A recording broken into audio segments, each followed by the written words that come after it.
नमस्कार, मैं हूँ अमृता, रेडियो रंग एफएम से। हम स्वास्थ्य से संबंधित कुछ महत्वपूर्ण विषयों पर चर्चा करते हैं। हमारा आज का विषय होगा सर्वाइकल कैंसर और एचपीवी वैक्सीन के बारे में। क्योंकि आज अंतर्राष्ट्रीय महिला दिवस है, तो हम आज मिलेंगे हमारी डॉक्टर मीनाक्षी सिंह जी से। सबसे पहले मैम, आपका हमारे शो में बहुत बहुत स्वागत है और आपको अंतर्राष्ट्रीय महिला दिवस की ढेर सारी शुभकामनाएं। जैसा कि महिलाओं के सशक्तिकरण के लिए हम आगे इसको बढ़ावा दें और बहुत इसको आगे तक ले जाए, महिलाओं के उत्थान के बारे में सोचें। क्योंकि आप भी एक महिला हैं और आप एक डॉक्टर हैं जो समाज में एक बहुत सराहनीय कार्य कर रही हैं। तो आज आप हमारे श्रोतागण को प्लीज बताइए कि सर्वाइकल कैंसर क्या है और ये कैसे होता है। मैं सबसे पहले अपने दर्शकों को मेरा प्रणाम। डॉक्टर मीनाक्षी सिंह हूँ।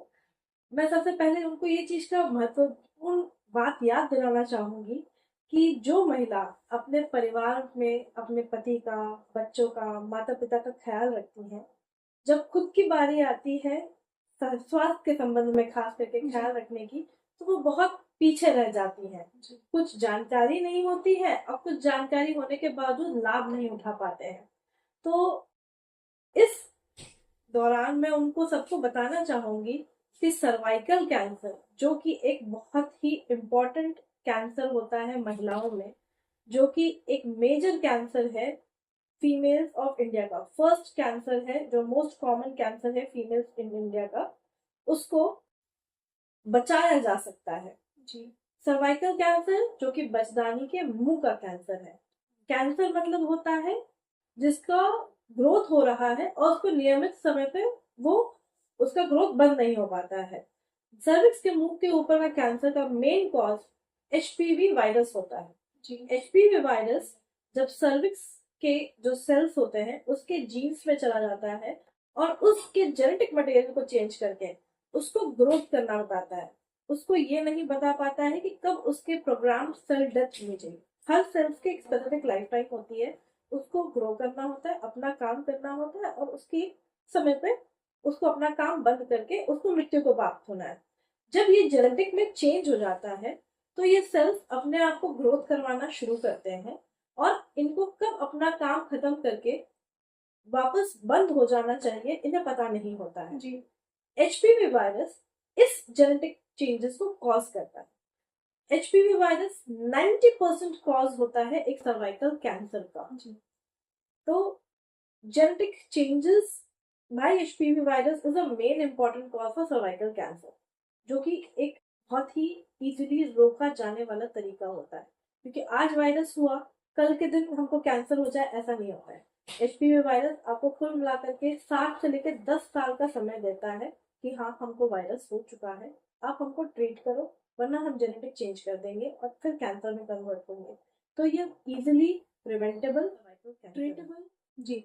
मैम, क्या ये हर महिलाओं में होने के चांसेस होते हैं क्या सर्वाइकल कैंसर? जी हाँ, हर महिला जिसमें सर्विक्स होता है, सर्विक्स का स्क्वैमो एपिथेलियल सेल का जंक्शन होता है, जी हाँ, उसके अंदर सर्वाइकल कैंसर का रिस्क होता है। सिर्फ सर्वाइकल कैंसर ही नहीं, एचपीवी वायरस मेल्स में भी anal cancer, oral cancer, laryngeal cancer cause करता है। तो एचपीवी वायरस ही अच्छा खासा कैंसर कॉज करने का रिस्क रखता है। जी।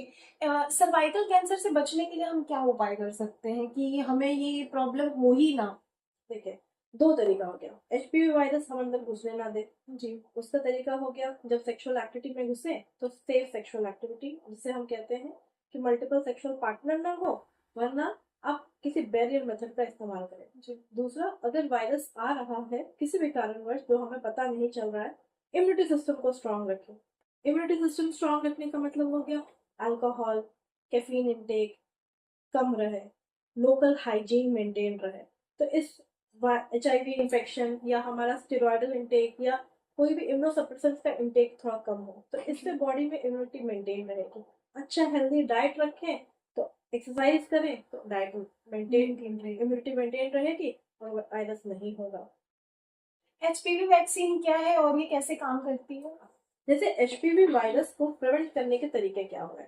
प्राइमरी प्रिवेंशन हो गया कि आप वायरस को होने ही ना दें। एचपीवी के डिफरेंट मल्टीपल वेरिएंट्स है, 200 वेरिएंट्स है, इसमें से 16 और 18 नंबर के एचपीवी है जो कि most important cause of cervical cancer होता है। हमारे पास प्राइमरी प्रिवेंशन के लिए हम जब इसके वैक्सीन लगवा लेते हैं तो हमारे बॉडी में एंटीबॉडीज बन जाती है, इससे हमें ये वायरस नहीं होते हैं। तो जिसको ये वैक्सीन लग जाती है उसे मेजर कॉज ऑफ एचपीवी 16 और 18 से वायरल इन्फेक्शन होने के चांसेस खत्म हो जाते हैं और उसके कारण होने वाला कैंसर उससे भी आप बच जाते हैं। तो ये होता है मेन चीज जो कि सर्वाइकल वैक्सीन काम करती है जी। ये हो गया प्राइमरी प्रिवेंशन। जी। अब सिर्फ 16 और 18 वायरस से सिर्फ कैंसर नहीं होता है, और भी छोटे छोटे वायरस होते हैं जिसके कारण 30% रिस्क रहता है। जी। जैसे 30 हो गया, 31 हो गया, ये सब रिस्क रखते हैं कि थोड़ा वायरस के कारण कैंसर हो सकता है। इसके लिए प्रिवेंशन में हमें पैप स्मीयर करवाना चाहिए जो कि नॉन पेनफुल छोटी सी जांच होती है, नॉन कॉस्टलियर जांच होती है। इसे हर 3 साल में करवाते रहना चाहिए। तो जिसको एचपीवी वायरस अगर हुआ है वो पैप स्मीयर करवाएगा और उसमें दिख जाएगा कि हाँ आपके अंदर थोड़े से चेंजेस होना शुरू हो गए। अगर थोड़े से चेंजेस होना शुरू हो गए हैं, जैसे हम पैप स्मीयर के रिपोर्ट में एल सेल या एच सेल बोलते हैं, तो ये प्योर ट्रीटेबल डिजीज होता है। और इसको ट्रीट करने के लिए टोटल वायरस जैसे मैंने बताया 5 से 7 साल से 10 साल देता है समय, जी। इतना समय हमें मिलता है। मैम ये जो वैक्सीन है इसको किन लोगों को लेना चाहिए और इसकी उम्र क्या है? ये वायरस का वैक्सीन जो है ये 15 साल के लड़कियों से ऊपर लेना चाहिए, लड़की या लड़की सबको लेना चाहिए।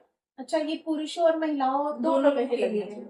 महिलाओं में सर्वाइकल कैंसर में सबसे ज्यादा यूज है, लेकिन पुरुषों में जैसे पेनाइक कैंसर हुआ, ओरल कैंसर हुआ, इसमें प्रिवेंट करना, तो दोनों को लेना जी। चाहिए। जी।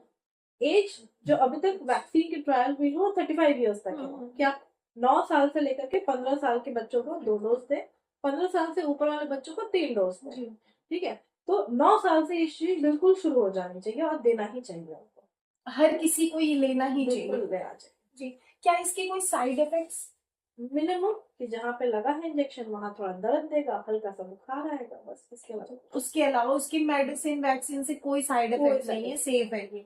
मैम जैसे जिनकी एज हो चुकी है, महिला या पुरुष की, और उनको ये वैक्सीन नहीं लगा है, तो उनको क्या करना चाहिए इसके लिए? देखिए 9 साल से ऊपर से आप वैक्सीन लगा सकते हैं। किसी की जैसे शादी हो गई, जी। अगर उसको ऑलरेडी एचपीवी का अगर इन्फेक्शन हो चुका है, ठीक है, तो ये वैक्सीन उस स्पेसिफिक इन्फेक्शन से अब नहीं बचाएगा। लेकिन अगर बाकी इन्फेक्शन नहीं हुआ है, जैसे हमारे पास 3 टाइप के वैक्सीन आते हैं। एक 2 से प्रिवेंट करवाता है एचपीवी 16-18, एक क्वाड्री होता है जिसमें 4 एचपीवी से प्रिवेंट होता है, एक नोना वैलेंट होता है जो कि 9 एचपीवी से प्रिवेंट करवाता है। जिस वायरस से आपको इन्फेक्शन नहीं हुआ है उन बाकी सेल से वो प्रिवेंट करवा लेगा। तो प्रिफर्ड होता है कि अगर आपको आज ये जानकारी पता चल रही है कि अब हमारा लोग वैक्सीनेटेड नहीं है, हमारी एज 20-30 हो गई है, हमें वैक्सीन लगाना चाहिए कि नहीं लगाना चाहिए, तो बिल्कुल लगाना चाहिए। क्योंकि ये बहुत पेनलेस इंजेक्शन है, उतना कॉस्टली भी नहीं है, और जब जानकारी प्राप्त हो जाए उस वक्त लग जाए तो बेस्ट है। लेकिन इसके साथ साथ पैप्समियर हर 3 साल में करवाते रहना चाहिए। इससे अगर कोई इन्फेक्शन पहले से हो रखा है उससे आपको पता चलता। जी। मैम सर्वाइकल कैंसर के बारे में हमारे जो श्रोतागण है, महिलाएं हैं, उनको आप क्या सुझाव देना चाहेंगे, क्या संदेश देना चाहेंगे? जैसे इस वुमेन्स डे पे मैं सारी महिलाओं को बस सर्विक्स के हेल्थ और हाइजीन के बारे में इम्पोर्टेंटली ध्यान दिलवाना चाहूंगी, क्योंकि सर्वाइकल कैंसर एक most important cause of death in female in India है। और ये एक ऐसा प्रिवेंटेबल चीज है जिसे हम सब मिल करके बचा सकते हैं, महिलाओं को एक अच्छी लाइफ दिलवा सकते हैं। महिलाओं को, अपने बच्चों को, 9 साल से जितने भी बड़ी बच्चियां हो चुकी हैं उन सबको सर्वाइकल कैंसर के वैक्सीन लगाने चाहिए, लगवाने में मदद करनी चाहिए। ये सरकारी में, प्राइवेट में बिल्कुल आराम से 2,000 से लेकर के सबसे ज्यादा कॉस्टली 4,000 तक के कॉस्ट का आराम से मिल जाता है, कहीं कोई प्रॉब्लम नहीं होती है। 9 साल से लेकर 14 साल को 2 डोजेस, 15 साल से ऊपर वाले को 3 डोजेस देना चाहिए। इससे उनका फ्यूचर बहुत सिक्योर हो जाता है और खुद के लिए पैप्समेयर हर 3 साल में करवाते रहना चाहिए। जिस किसी को भी, जैसे अगर आप कहें कि नहीं दूर दराज महिला रह रही है, नहीं करवा सकती है पैप्समेयर, नहीं आ सकती है, तो 2-3 चीजें बहुत इंपॉर्टेंट होती हैं जो कि सर्वाइकल स्क्रीनिंग के लिए दी मस्ट पॉइंट्स होते हैं। आपको अगर गंदा पानी आ रहा है, संबंध बनाने में ब्लीडिंग हो रहा है, तो जरूर एक बार महिला डॉक्टर के पास जा करके एग्जामिन करवा लें। और अगर वो बोलती है कि सब ठीक है, तो उनसे पैप्समेयर करवा करके अपने आप को 3 साल के लिए फ्री समझे कि कुछ नहीं हुआ। जी, बहुत बहुत धन्यवाद मैम आपका। आज हमारे शो में आपने इतनी सही जानकारी दी महिला दिवस पे। सारी महिलाओं को जागरूक होना चाहिए और इसको समझना चाहिए कि हमें अपने स्वास्थ्य के लिए कितना एक्टिव होना है। अगर हम एक्टिव नहीं होंगे तो हमारा फ्यूचर ब्राइट नहीं। और इन पर हमें सुनने के लिए बहुत बहुत धन्यवाद आपका। आप हमें फेसबुक और यूट्यूब पर लाइव देख सकते हैं। हम आपसे फिर मिलेंगे, एक नए स्वास्थ्य के विषय पर बात करेंगे, आगे फिर चर्चा करेंगे। तब तक के लिए आप रेडियो रोको सुनते रहिए, देखते रहिए। नमस्कार।